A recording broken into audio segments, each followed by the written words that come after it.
Bonsoir les amis, bienvenue sur Beaujolais & Co. Très heureux de vous retrouver. Vous savez que c'est le lieu où on parle Beaujolais, vin et accessoirement vin du Beaujolais. Je m'appelle Médéric et je suis un des cofondateurs de ce site. Alors aujourd'hui, on se retrouve pour parler de notre Beaujolais Box de septembre avec cette deuxième cuvée de septembre que je m'empresse de vous montrer parce que c'est un petit bijou, un petit joyeux qu'on vous propose aujourd'hui. C'est un brouillis, donc direction les crus du Beaujolais, Château de la Chaise, millésime 2019, cuvée Les Deux Amis. Plusieurs choses à dire bien évidemment sur le vin, on va y revenir, mais d'abord arrêtons-nous un tout petit peu sur le domaine, le Château de la Chaise. Pourquoi ? Tout d'abord parce qu'en fait il a un riche patrimoine historique si j'ose dire. En effet c'est une demeure, une bâtisse, un château présentement qui a été dessiné par Mansart au fin XVIIe siècle et dont les jardins sont également dessinés par un grand homme, puisqu'il s'agit de Le Nôtre. Donc entre Mansart et Le Nôtre, vous imaginez la beauté des lieux. Autre élément intéressant à noter, c'est que le domaine fait à peu près 150 hectares, 57 sont plantés en vigne. Et ce domaine a été racheté en 2017 par un industriel lyonnais, Christophe Gruy. Et en fait, il est aujourd'hui, au niveau du vin, dirigé par Boris, le neveu, qui est en charge de faire prospérer le domaine et d'en faire un des joyaux du Beaujolais, dont il a bien l'ambition de devenir un des fers de lance dans les années à venir. Autre élément notable sur ce domaine, c'est son caveau. Il est de 108 mètres de long, j'ai bien dit 108 mètres de long, et il est classé au patrimoine historique des monuments de France. Donc c'est quelque chose d'absolument conséquent, remarquable. Les vins peuvent vieillir tranquilles dans ces lieux absolument magnifiques. Si vous avez l'occasion de passer en Beaujolais, n'hésitez pas à aller visiter le domaine, il est absolument superbe. Encore une fois, le domaine ambitionne réellement d'être un des phares du Beaujolais, et pour ce faire, il y met les moyens.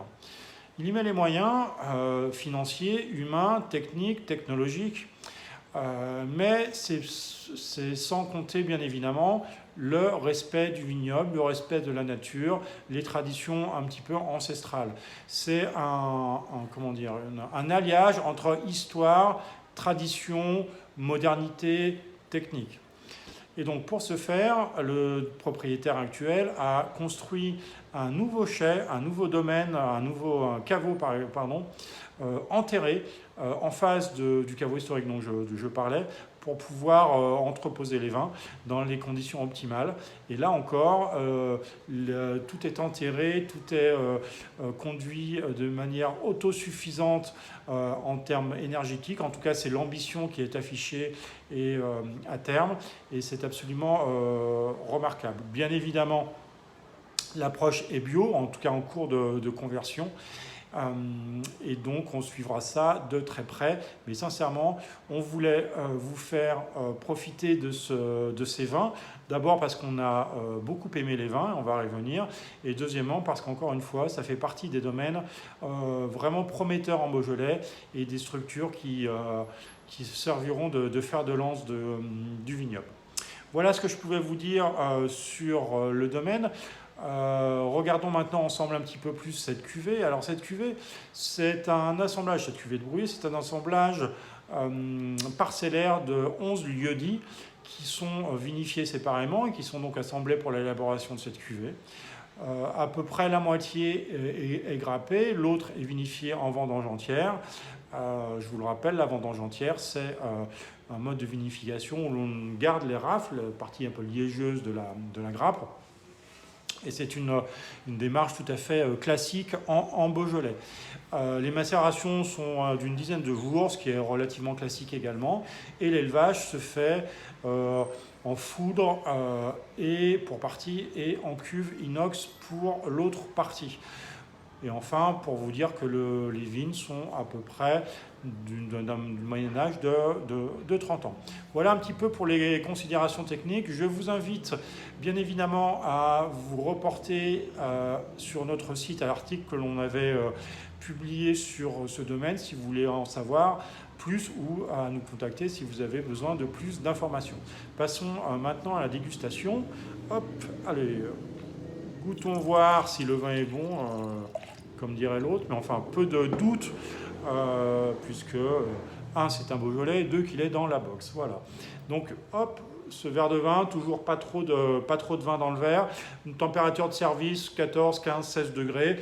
Voilà, c'est des vins qui se boivent plutôt frais, surtout dans cette période un petit peu de chaleur.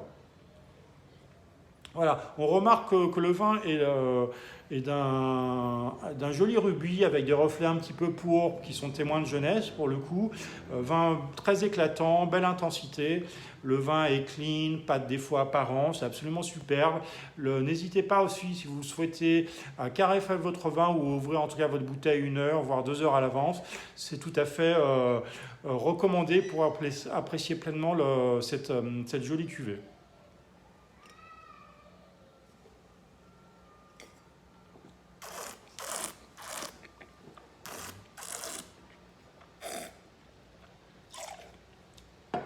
Sur un plan aromatique, on se rend compte que le vin est déjà très expressif, très intense, avec une belle complexité, puisque des notes de fruits rouges, de fruits noirs, un petit peu florales également, sont présentes. Alors sur les fruits rouges, on a de la cerise, on a de la griotte, on a côté un petit peu kirché également. Sur les fruits noirs, on a de la mûre, on a un peu de prune également.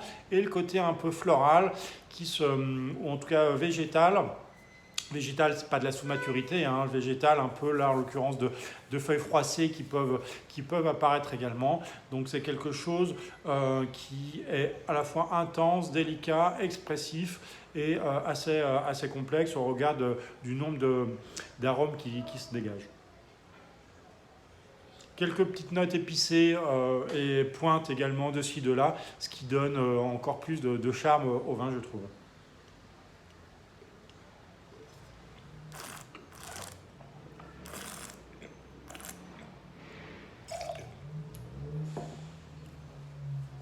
Alors, en bouche, c'est un vin, disons-le, généreux, en volume, avec de la matière, avec de la mâche.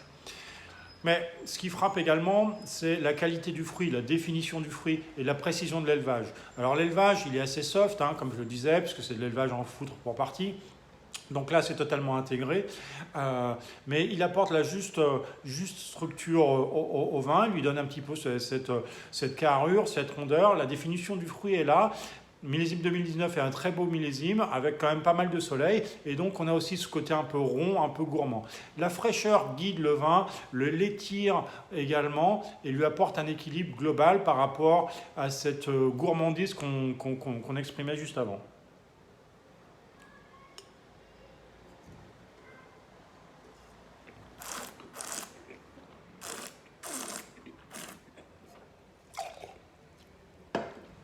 Un vin qui est véritablement séducteur. On croque dans du fruit frais en fait, c'est vraiment cette sensation-là, avec de la matière, encore une fois, de la mâche, mais tout est à l'équilibre, c'est vraiment très charmeur en fait. C'est un vin très souple, assez léger, il fait 13 degrés, donc ce qui est très, très raisonnable pour des cuvées de brouillis, c'est assez classique.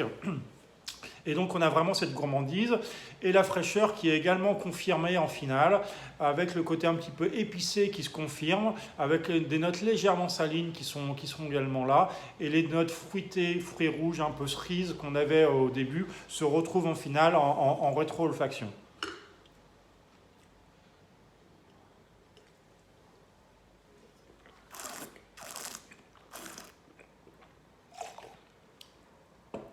Sincèrement, c'est un vin absolument délicieux. C'est souple, c'est frais, c'est fin, c'est délicat, c'est expressif. On le boit comme du petit lait, si j'ose dire. Et on se laisse véritablement charmer et emporter par cette cuvée. Alors, j'espère que vous aurez grand plaisir à la découvrir, à la déguster. N'hésitez pas, encore une fois, à aller visiter le domaine si vous passez dans le Beaujolais. Et je vous dis à très bientôt sur Beaujolais & Co. Bye bye.